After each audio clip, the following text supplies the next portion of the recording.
17 दिन बाद मेघालय से 11 किलोमीटर दूर गाजीपुर कैसे पहुंची इंदौर की सोनम रघुवंशी? पुलिस की पूछताछ में क्या बताया? ढाबे वाला बयान बार बार क्यों बदल रहा है? तो वहीं सपा प्रमुख अखिलेश यादव प्रधानमंत्री नरेंद्र मोदी और मुख्यमंत्री योगी आदित्यनाथ पर जमकर बरसे और मांग लिया 20 सालों का लेखा जोखा। आज यूपी डायरी में देखिए दो बड़ी खबरें। नमस्कार, मैं हूं रजनीश यादव, आप देख रहे हैं लोकमत हिंदी।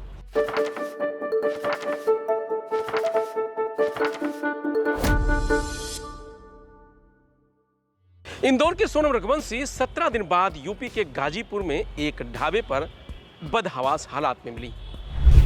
उसे वन स्टॉप सेंटर में पुलिस की निगरानी में रखा गया है। सोनम ने काले रंग की टी शर्ट और लोअर पहन रखा है, बाल बिखरे हुए हैं, ऐसा लग रहा है कि वह कई दिनों से सोई नहीं।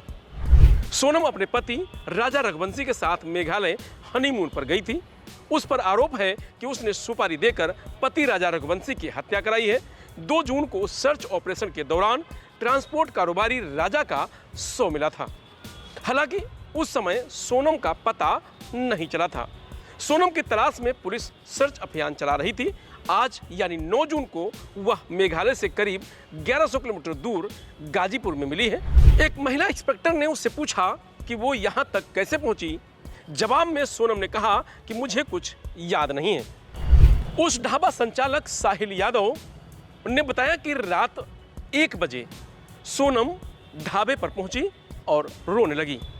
कहने लगी कि भैया घर वालों से बात करा दो। मैंने उसे अपने फोन से बात कराई और फिर पुलिस को फोन किया। साहिल ने दूसरा बयान दिया। उसने कहा कि सोनम बता रही थी कि शिलांग में उसके पति राजा रघुवंशी गहने चोरी कर रहे बदमाशों से भिड़ गए थे। इसी दौरान लुटेरे ने उन्हें मार दिया। सोनम के भाई और परिजन गाजीपुर पहुंच गए हैं। उनका कहना है कि जब तक सोनम से मुलाकात नहीं हो जाती है कुछ भी नहीं कहा जा सकता।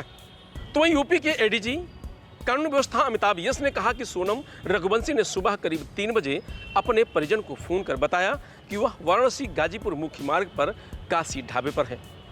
गाजीपुर पुलिस उसे अस्पताल ले गई और फिर गाजीपुर के वन स्टॉप सेंटर ले गई।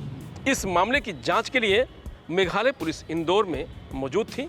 गाजीपुर पहुंचते ही सोनम रघुवंशी को मेघालय पुलिस को सौंप दिया जाएगा। यूपी पुलिस ने सोनम रघुवंशी से पूछताछ नहीं की है। तो वहीं सपा प्रमुख अखिलेश यादव ने मोदी सरकार के 11 साल और योगी सरकार के 8 सालों का लेखा जोखा मांग लिया है। अखिलेश यादव ने मोदी और योगी पर तंज कसते हुए क्या कहा, सुनिए। देखिए, एक हिंदी में कहावत है, 1 पे 1 11, और दूसरी कहावत है 9 2 11। जो उत्तर प्रदेश की जनता, मैं सवाल 11 साल का नहीं कर रहा हूं, ये 11 साल आपके लिए हो सकते हैं, लेकिन अगर दिल्ली की सरकार के 11 साल और उत्तर प्रदेश की सरकार के लगभग 9 साल, इन दोनों को जोड़ दें तो 20 साल का लेखा जोखा सरकार को देना पड़ेगा जनता के बीच में क्या किया है। और वो तमाम आंकड़ों पे बहस करनी पड़ेगी कि हम शिक्षा के क्षेत्र में कितना आगे बढ़े हैं, हम बेरोजगारी में कितना पिछड़ गए हैं, हम रोजगार देने में कितना कामयाब हुए हैं, हम जो इन्वेस्टमेंट लाना चाहते थे हम इन्वेस्टमेंट कितना लाए हैं भारत सरकार और उत्तर प्रदेश सरकार ने मिलकर के।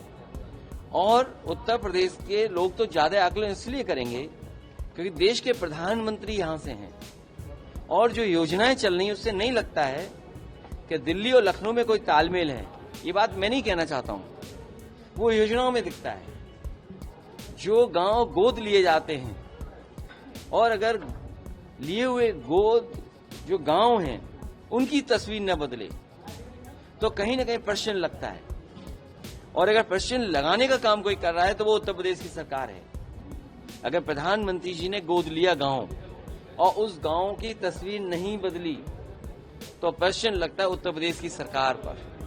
और यहां पर जितने लोग बैठे हैं बीजेपी में, एक दूसरे से सर टकरा रहे हैं, एक दूसरे के खिलाफ काम कर रहे हैं, खींचातानी कर रहे हैं। कौन सा विभाग है जिसमें खींचातानी न चल रही हो?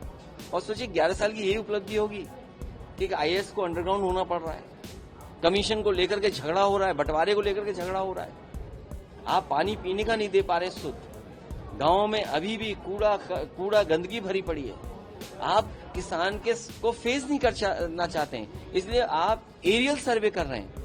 फसलों का कोई एरियल सर्वे करता है? कोई आप रिमोट सेंसिंग के अधिकारी हैं? आप क्या? आप प्रदेश के सबसे बड़े मुखिया हैं। आपको किसान के सामने जाना चाहिए, फेस करना चाहिए किसान को। और खेती बाड़ी कहाँ पहुंच गई, किसान को क्या लाभ पहुंचा है? तो ये तमाम सवाल हैं जो उपलब्धियां या नाकामी के उस पर आकलन जनता करेगी। फिलहाल यूपी डायरी में आज इतना ही। कल फिर मिलेंगे नई खबरों के साथ। तब तक के लिए आप बने रहिए लोकमत हिंदी के साथ। नमस्कार।